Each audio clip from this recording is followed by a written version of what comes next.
ચાલો વિદ્યાર્થી મિત્રો, આપણે ગયા લેક્ચરમાં સંરક્ષી બળ અને અસંરક્ષી બળની વ્યાખ્યા જોઈ હતી. ત્યારબાદ આજે વાત કરવાની છે કે સંરક્ષી બળ અને ઉર્જા વચ્ચેનો સંબંધ. ઉર્જા એટલે સ્થિતિ ઉર્જા. આમ તો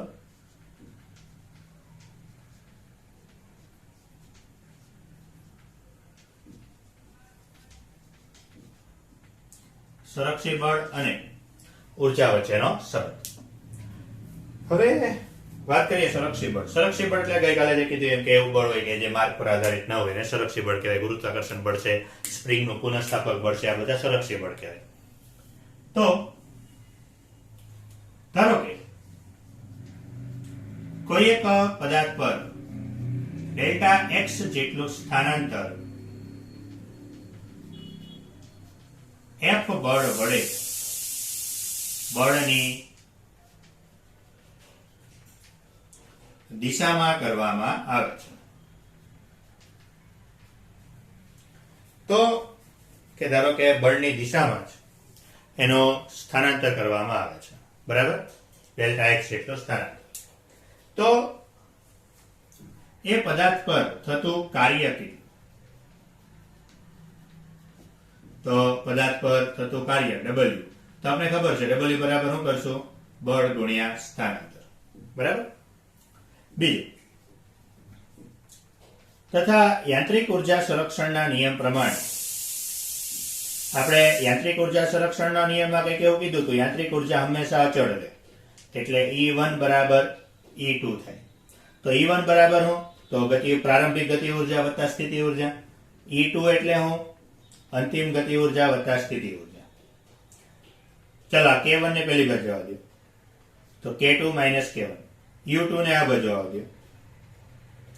K2 માઇનસ K1 અંતિમ માઇનસ પ્રારંભિક છે, એને હું જો ડેલ્ટા K વડે લખું તો આ પ્રારંભિક માઇનસ અંતિમ છે એટલે એને મારે ડેલ્ટા U વડે લખવું પડે, પરંતુ પ્રારંભિક માઇનસ અંતિમ છે એટલે માઇનસ ડેલ્ટા U. આને સામે જવા દો તો તમને એક સૂત્ર મળશે કે delta K plus delta U બરાબર 0. ગતિ ઉર્જામાં થતો ફેરફાર સ્થિતિ ઉર્જામાં થતો ફેરફારનો સરવાળો હંમેશા 0 હોય છે, સંરક્ષી હોય ત્યારે. તો આ એક સમીકરણ મળ્યું તમને, અને સમીકરણ 2 આપી દો. આ સમીકરણ 3. આ સમીકરણ 3 છે એ ઉર્જા સંરક્ષણનો જ નિયમ છે. ચલો બીજું આપણી પાસે યાંત્રિક ઉર્જા સંરક્ષણ છે. સોરી યાંત્રિક ઉર્જા સંરક્ષણ નહીં, કાર્ય ઉર્જા પ્રમેય. આપણી પાસે કાર્ય ઉર્જા પ્રમેય છે. કાર્ય ઉર્જા પ્રમેયમાં શું કીધું હતું? W બરાબર ડેલ્ટા K. એને જો સમીકરણ 2 ઉપરથી ડેલ્ટા K બરાબર માઇનસ ડેલ્ટા U. ત્યાં જેટલા સૂત્ર આવે એટલા સૂત્ર યાદ રાખતા રહેજો કે W બરાબર ડેલ્ટા K થાય, W બરાબર માઇનસ ડેલ્ટા U પણ થાય, બરાબર. અને આપો સમીકરણ 4. તો હવે આટલી વસ્તુ કે આટલા સમીકરણ 1, 2, 3 અને 4. હવે આ સમીકરણ 1 અને 4 ને સરખાવો.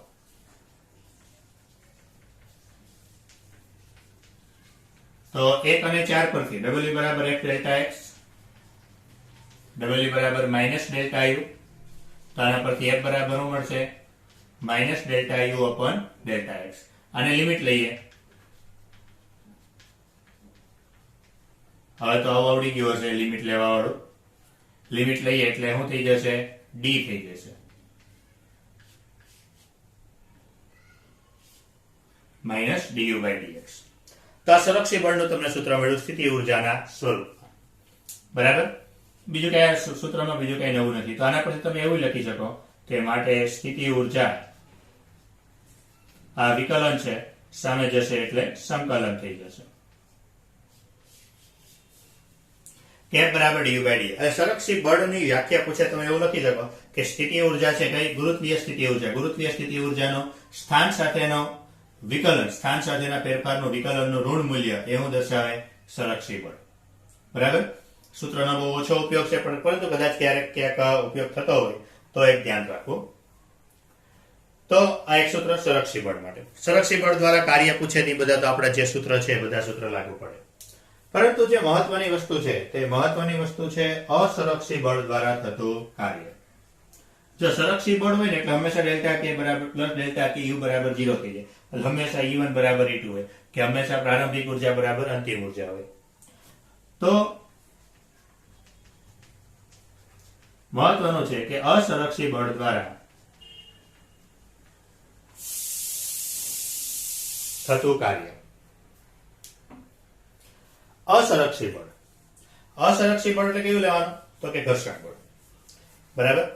તો ઘર્ષણ બળ હોય તો એની અંદર બીજું કઈ બહુ ખાસ નવી વસ્તુ નથી હોતી, પરંતુ ફરક એટલો પડે કે પ્રારંભિક કુલ ઉર્જા અને અંતિમ કુલ ઉર્જા એ સમાન નથી હોતી. એટલે કે અમુક ઉર્જાનો એની અંદર વ્યય હોય છે.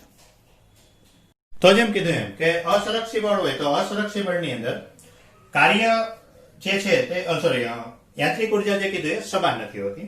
તો ચાલો અસંરક્ષી બળ દ્વારા થતું કાર્ય. ધારો કે કોઈ એક પદાર્થ પર Fc કન્ઝર્વેટિવ સંરક્ષી બળ અને Fnc નોન કન્ઝર્વેટિવ એટલે અસંરક્ષી બળ. અસંરક્ષી અને સંરક્ષી બળ દ્વારા ધારો કે એમાં ડેલ્ટા x જેટલું સ્થાનાંતર થાય છે.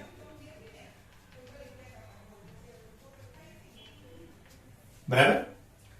તો માટે આ પદાર્થ પર થતું કાર્ય, તો આ પદાર્થ પર થતું કાર્ય કેટલું થશે? તો આપણે સિમ્પલ હું લઈએ W બરાબર FD Fx. F ની જગ્યાએ શું લેવું પડશે મારે? Fc plus Fnc delta x. ચલો આ Fc ડેલ્ટા x ની અંદર ગુણાઈ દો. Fc delta x Fnc delta x. બરાબર. કાર્ય ઉર્જા પ્રમેય આને સમીકરણ 1 આપી દો. કાર્ય ઉર્જા પ્રમેય પ્રમાણે તો આપણી પાસે કાર્ય ઉર્જા પ્રમેયનું સૂત્ર છે કે W બરાબર ડેલ્ટા k. તો આ બે સમીકરણ પરથી હું આપણે કહી શકીએ કે સમીકરણ 1 અને 2 પરથી W બરાબર ડેલ્ટા k. બરાબર. Fc ડેલ્ટા x, તો Fc ડેલ્ટા x એટલે કાર્ય થશે અને W બરાબર આપણે બીજું સૂત્ર છે માઇનસ ડેલ્ટા યુ વત્તા Fnc ડેલ્ટા x. તો Fnc ડેલ્ટા x આ Fc ડેલ્ટા x એટલે કેવું થઈ ગયું? સંરક્ષી બળ દ્વારા થતું કાર્ય થઈ ગયું. બરાબર. તો Fnc ડેલ્ટા x એટલે કયું? અસંરક્ષી બળ દ્વારા થતું કાર્ય થઈ ગયું. બરાબર. તો આનો અર્થ એમ થઈ ગયો કે Wnc અસંરક્ષી બળ દ્વારા થતું કાર્ય કેટલું થયું? Delta k plus delta you. તો હમણાં જ આપણે કીધું delta k plus delta you એટલે શું છે? E1 અને E2 ની વાત છે. બરાબર. એટલે ડેલ્ટા k એટલે શું કરશું? K2 minus K1. Delta you એટલે U2 માઇનસ U1. તો K2 પ્લસ U2 એટલે શું થઈ જાય? E2 થઈ જાય. અને K1 પ્લસ U1 એટલે E1 થઈ જશે. એટલે અસંરક્ષી બળ દ્વારા થતું કાર્ય કેટલું થશે? તો એની જે કુલ યાંત્રિક ઉર્જા છે, કુલ યાંત્રિક ઉર્જાના ફેરફાર જેટલું. એટલે પ્રારંભિક યાંત્રિક ઉર્જા અને અંતિમ યાંત્રિક ઉર્જા બેને એકબીજામાંથી બાદ કરો તો તમને અસંરક્ષી બળ દ્વારા થતું કાર્ય મળી જાય. બરાબર. ગઈકાલે જો તમને યાદ હોય તો ગઈકાલે આપણે સ્પ્રિંગની વાત કરી હતી. એ સ્પ્રિંગની મહત્તમ ઝડપની વાત કરશું આજે. કે સ્પ્રિંગ છે, અત્યારે સ્પ્રિંગને ખેંચેલી પણ નથી, સ્પ્રિંગને દબાવેલી પણ નથી. હવે ધારો કે, હવે ધ્યાન આપજો, આની નીચે હું એક વજન લટકાવું છું. વજન લટકાવ્યા પછી ધારો કે સ્પ્રિંગ એટલી છે. આને ધારો કે હું અહીંયા સુધી ખેંચું છું, પછી છોડી દઉં છું. ખાસ સમજો, અત્યારે આ સ્પ્રિંગ x બરાબર 0 ઉપર છે. અહીંયા સ્પ્રિંગ એના મહત્તમ સ્થાન પર આવશે. ધારો કે સ્પ્રિંગ અહીંયા સુધી આવે છે ન્યૂનતમ સ્થાન. સ્પ્રિંગ પહેલા નીચે આવશે, અહીંયાથી પાછી જશે. તો ખાસ સમજો, જ્યારે અહીંયાથી રિટર્ન જાય છે એનો અર્થ એમ થઈ ગયો કે અહીંયા એનો વેગ 0 છે.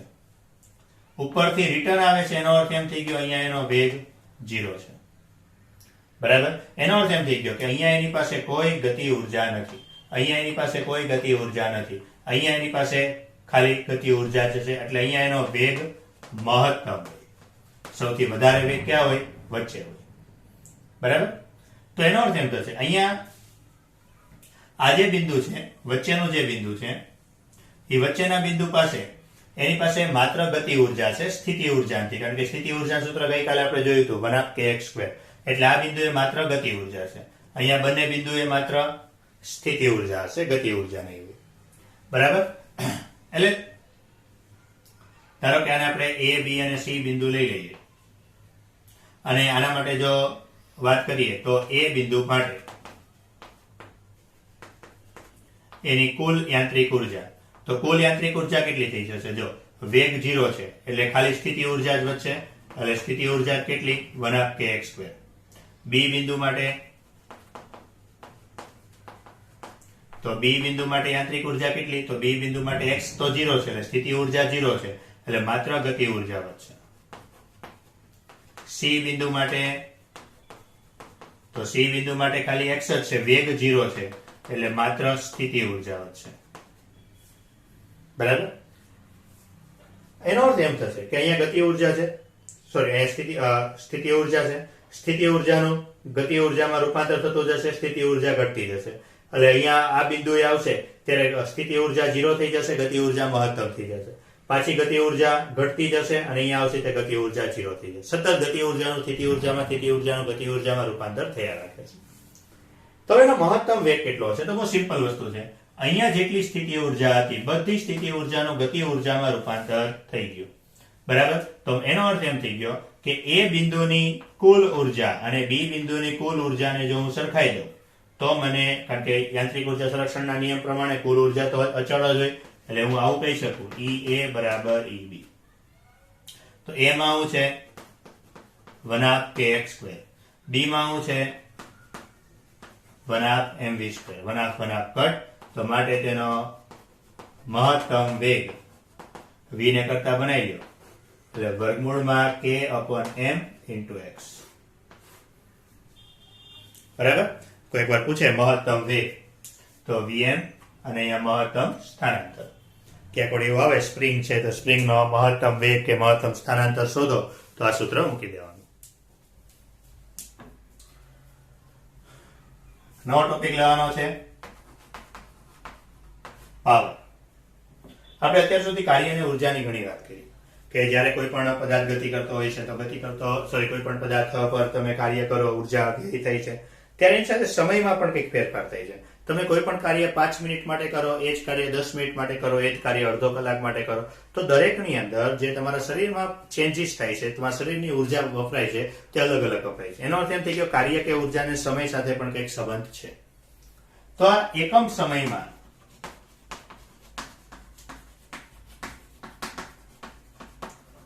પદાર્થ પર થતું કાર્ય, એ કાર્યને પાવર કહેવાય. એકમ સમયમાં પદાર્થ પર જે કાર્ય થાય એ કાર્યને શું કહેવાય? પાવર કહેવાય. સૂત્ર શું આવે? P બરાબર W/T. એનો એકમ આવશે જૂલ પર સેકન્ડ, અથવા બીજો એક એકમ આવે વોટ. એક એકમ આવે જૂલ પર સેકન્ડ, બીજો એક એકમ આવે વોટ. બરાબર? હવે ધારો કે કોઈ એક પદાર્થ હોય, પદાર્થ પર F જેટલા બળ વડે ડેલ્ટા x જેટલું સ્થાનાંતર t સમયમાં થાય.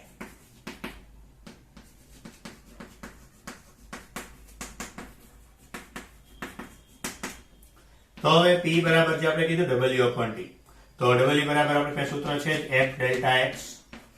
આ ડેલ્ટા x/T એટલે શું? V. એટલે P બરાબર એક બીજું સૂત્ર પણ મળશે કે પાવર P બરાબર F × V. બરાબર? એટલે આ એક સમીકરણ યાદ રાખજો કે પાવર P છે તો P બરાબર F × V. બરાબર? પાવર છે, અદિશ રાશિ છે.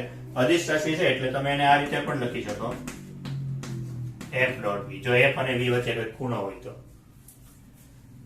એનો એકમનો એ તો આપણે વાત કરી. એનું પારિમાણિક સૂત્ર પણ હવે તો તમને આવડતું જોઈએ. જૂલ છે એટલે જૂલનું m1 L2 T-2 અને એક ઉપર આવશે એટલે T-3. પાવરના બીજા અન્ય એકમો પણ છે. આમ તો એ એકમ આમ તો જૂલના છે, જૂલ પર સેકન્ડ છે વોટ. આ એક હોર્સ પાવર છે, બરાબર. એક હોર્સ પાવર એવો એકમ આવે કે પાવરનો એક બીજો એકમ આવે horse power.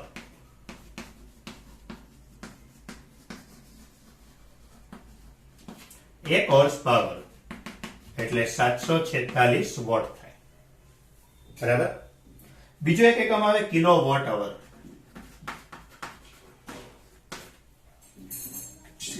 Kilo watt hour generally બધા આપણે હંમેશા એવું લાગે છે કે કિલો વોટ અવર એ પાવરનો એકમ છે, પણ ખાસ યાદ રાખજો કે કિલો વોટ અવર ઉર્જાનો એકમ છે. કિલો વોટ અવર ઉર્જાનો એકમ છે. કઈ રીતે ઉર્જાનો છે? તો 1 કિલો વોટ, ચલો કિલો એટલે 10⁻3, વોટ એટલે હમણાં કીધું એમ જૂલ પર સેકન્ડ, અવર એટલે 3600 સેકન્ડ. તો આ સેકન્ડ સેકન્ડ તો કટ થઈ ગયું, વધ્યું ખાલી જૂલ.